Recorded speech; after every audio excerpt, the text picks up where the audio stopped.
Take me away from home. Show me all the places I've never known. And we'll chase the night,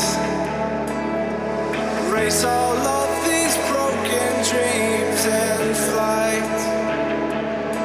And we'll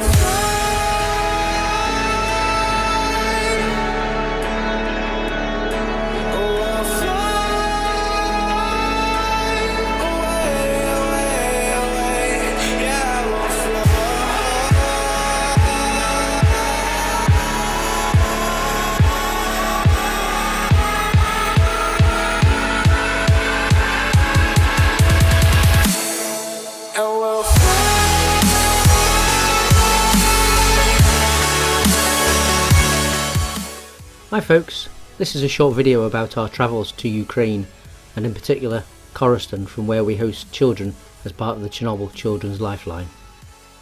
So we had an early flight from Manchester Airport with a short stopover in Amsterdam, but after a cramped 4-hour flight we're all happy to arrive in Kiev. From there we were given a quick tour of the city to see a few sights.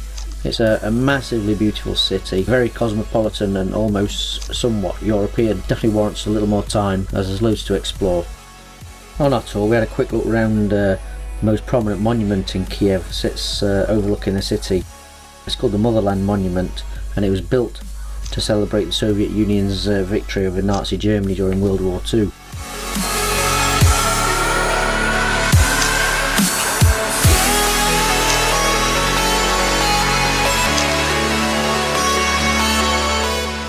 Anyway, time was getting a bit short, so we grabbed a quick bite to eat, then headed off on the 2-hour drive to Korosten.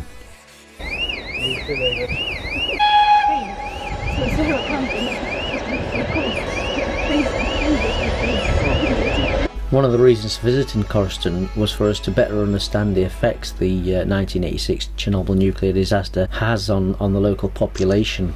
To this day, Korosten still has twice the normal levels of background radiation, and this affects the health and well-being of all the population, but especially the children, who we see year on year, as there's an higher incidence of thyroid tumours in the young. The town itself boasts a colourful history. Much of this history is documented in the many monuments and parks. And in one particular park there's a World War II bunker dug into the hillside that boasts loads of fascinating artefacts from World War II, and again, if you're in the area, it's well worth a visit.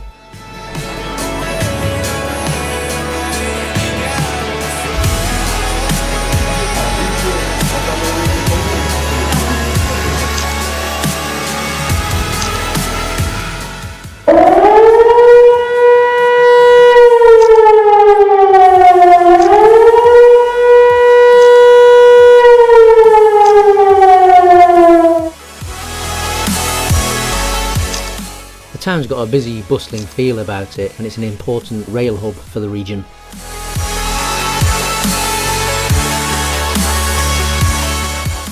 There's plenty of shops in the area. These are all pretty much well stocked, and considering the distance from any sort of coast, there's an abundance of fish on sale. Absolutely loads compared to what we would see in our own local supermarkets. But compared to our standards, the food prices are very high, in line with current earnings.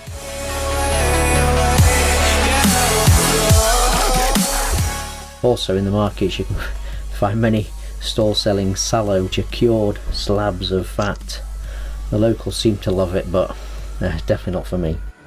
Thank you very much for coming to our town Korosten and to our school number 12. Whilst we're in Korosten, we visited the school where the very first children came from the town as part of the Chernobyl Children's Lifeline. They even put on an assembly with all the children performing different dance displays, and it was amazing to catch up with the children who we've seen over the years and finally see them with the parents.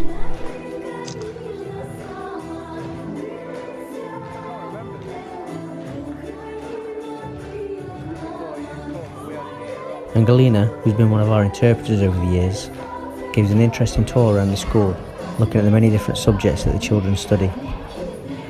One of the lessons they have was in civil defence, and they learn all sorts of varying skills, from how and when to wear gas masks, identifying things like landmines, basic rifle skills, to first aid.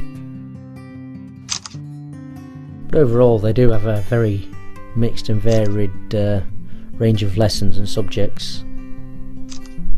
And as we walk around the school, we're quite pleased to see some foreign visitors.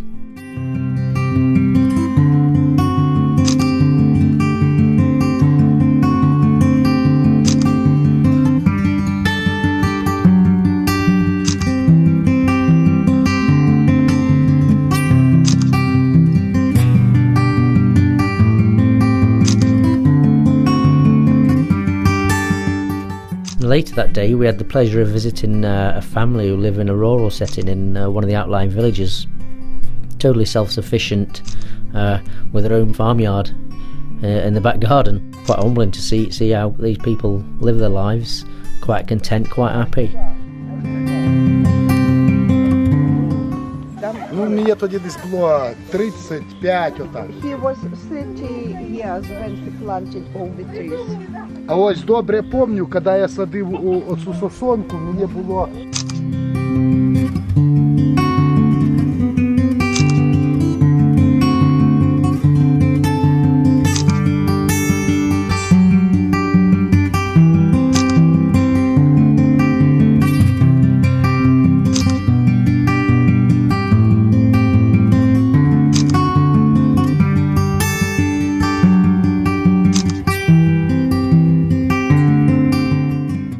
It was amazing to have a walk around their farmyard. They showed us how they grow their own crops and even harvest sap out of silver birch trees to make fruit juice.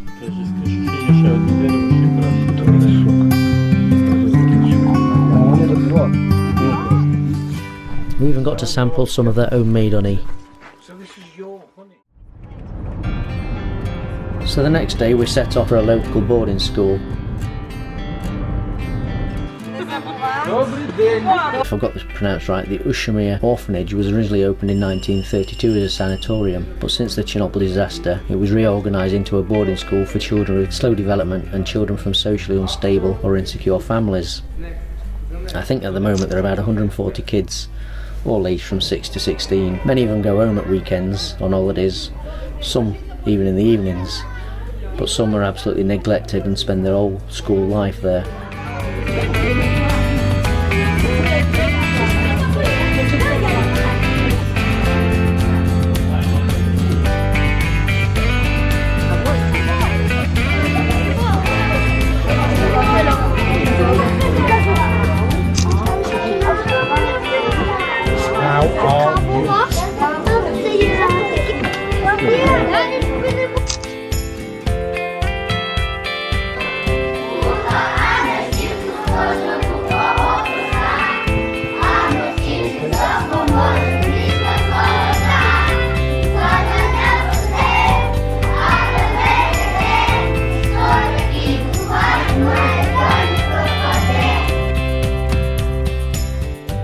The teachers do a fantastic job looking after these children, teaching them basic everyday life skills.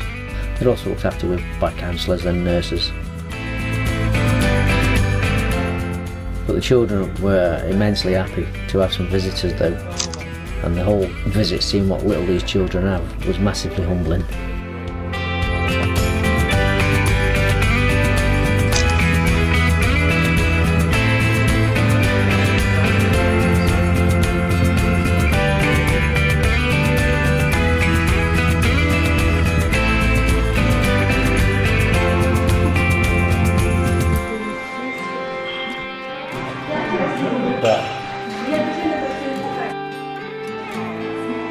What's that? What is that? Niente, non andava via così tieni.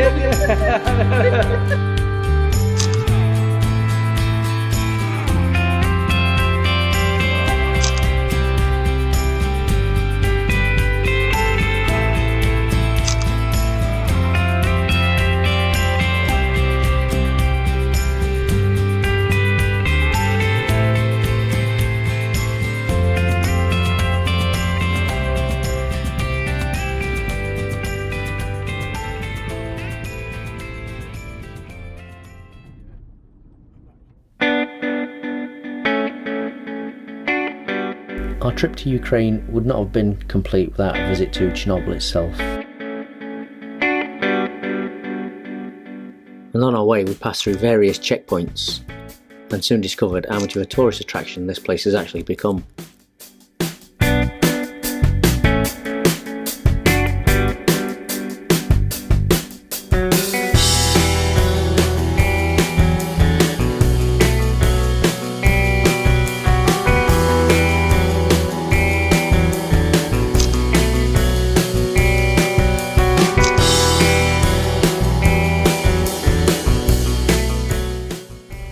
This is a village that was abandoned obviously at the time of the disaster. Only 3,000 people lived here, and this is or was a local food store.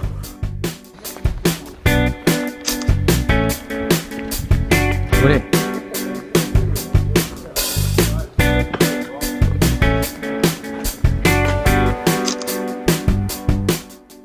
Like we're exploring our day. No mate, come on.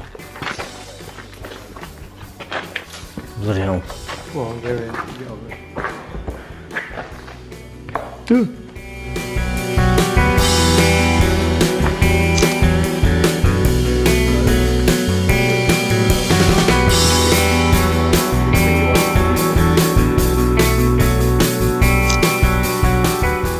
Our guide is well versed in the history of the area and also explained why there's such a huge variation in the levels of radiation from one area to the next.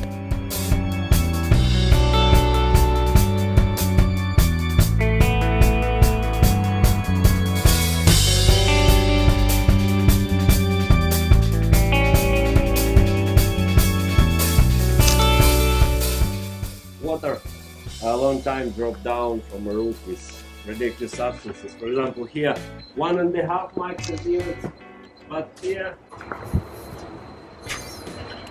about 20, 23. But inside almost normal. Almost normal. Yes, about 0.3.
The scale and magnitude of the area is immense, and you see the reactor with its new steel dome cover way off before you get anywhere close. And this new steel cover has created a new airtight environment for robotic cranes to slowly dismantle the hastily constructed concrete sarcophagus.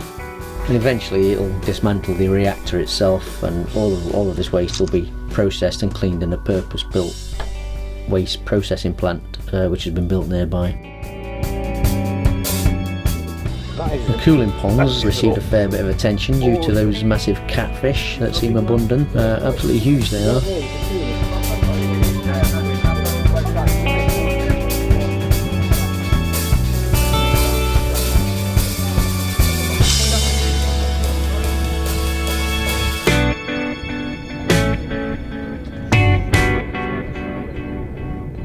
Actually now, as you see, level of the gamma radiation 0.6. And actually it's a bit surprise for me, and even for me, because before this new confinement was installed there, and they built this new confinement here in this place, because there's still high level radiation, of course, yeah. And before that, average level of the gamma in this place was about 4 microsieverts per hour. After a brief visit to the monument at the back of the reactor, we ventured over to the abandoned city of Prypiat, which is a purpose-built city to accommodate the workforce of the nuclear power plant. It was somewhat eerie, and at the same time quite emotional walking around. Many people moved here for a new life, a new beginning and new hope, and sadly it was all taken away in the blink of an eye.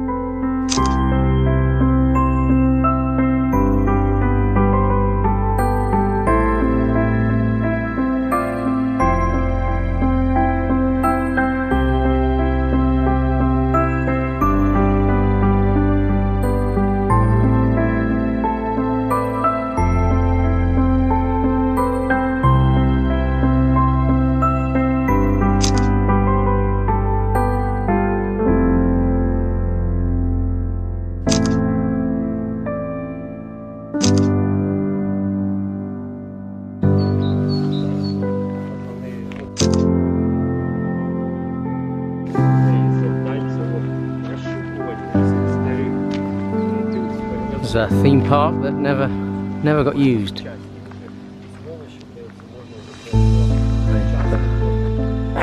It's almost just, I think they just finished building it before the disaster.